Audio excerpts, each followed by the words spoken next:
अगले प्रश्न पे चलता हूँ। अभी हाल ही में छतरपुर आप गए थे और धीरेन्द्र शास्त्री घटना जुड़ी हुई है। मामला क्या है और आपकी नज़र में धीरेन्द्र शास्त्री कौन है? अगर वो खुद को संत कहते हैं तो एक संत को झूठ नहीं बोलना चाहिए। उन्होंने झूठ बोला टीवी पे बैठ के कि देखो वो हमारे भाई ने किया, हमारा उससे कोई मतलब नहीं है, लेकिन उन्होंने पीड़ित परिवार को घर बुलवाया और उनको धमकाया और उनको ऑफर भी दिया कि आप इस लड़ाई से पीछे हट जाओ। जब आप ये कहते हो और आपकी कथनी और करनी फर्क है तो आप संत नहीं हो सकते, फिर आप ढोंगी हो सकते हो, पाखंडी हो सकते हो। आपको चाहिए था कि आप अपने भाई को खुद गिरफ्तार कराते, पुलिस को देते, लेकिन आपने उनका संरक्षण करने का काम किया।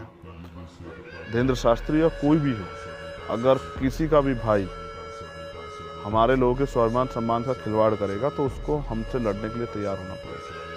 और अगर उसको ये लगेगा कि सत्ता उसको बचा लेगी, तो मैंने बताया उनको सत्ता बदल जाएगी, फिर आपको कोई नहीं बचा पाएगा। तो वो अपने धर्म के काम करे, मुझे कोई आपत्ति नहीं है। वो भारतीय संविधान के दायरे में रह के अपने धर्म के काम के करो। वो सामाजिक जो भाईचारा है उसको तोड़ने का काम ना करे। आज तो बहुत सारे संत, एक संत है मैंने अभी देखा, ये धीरेन्द्र शास्त्री भी उनके चरणों में नतमस्तक हैं कहीं, और वो संत बैठ के दलितों पीछे वो गाली दे रहे हैं, आरक्षण पे वो कर रहे हैं। उसे कोई पूछे, वो शायद जिनकी आंखें भी नहीं है, रामानुज कुछ करके नाम, इतना मेरा इंटरेस्ट नहीं है, लेकिन कुछ साथी जो हैं उस भेज देते हैं कि देखिए सर ये क्या कह रहे हैं। एक अच्छे बुजुर्ग आदमी हैं वो, अब मैं उनको अपमानित करूं अच्छा नहीं लग रहा है।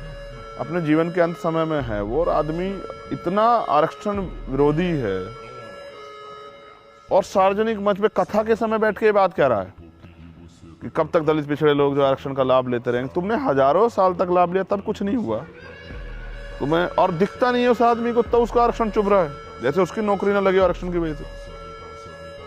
अनपढ़ लोग देश को ज्ञान देने चले हैं, पढ़ना चाहिए उन्हें। अगर इनके पास ज़्यादा ज्ञान होता तो लोग जो है ये बीटेक, एमटेक और पीएचडी और तमाम डीलिट और तमाम तरह के कोर्स करने के विदेशों में नहीं जाते। मैं तो कह रहा हूँ, आपको जो अपना रोजगार चलाना आप चलाओ।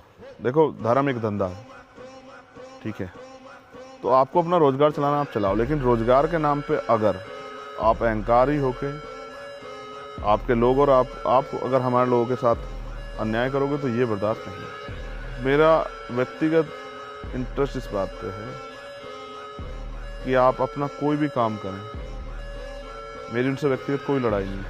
अब से पहले तो हम नहीं लड़े उनसे, अभी जानकारी है कि वो अपने गांव में भी नहीं जा रहे। वो जाएं जैसे मुझे फ़र्क नहीं पड़ता, लेकिन वो जाके अपनी ताकत का दुरुपयोग करेंगे तो ये अच्छा नहीं है।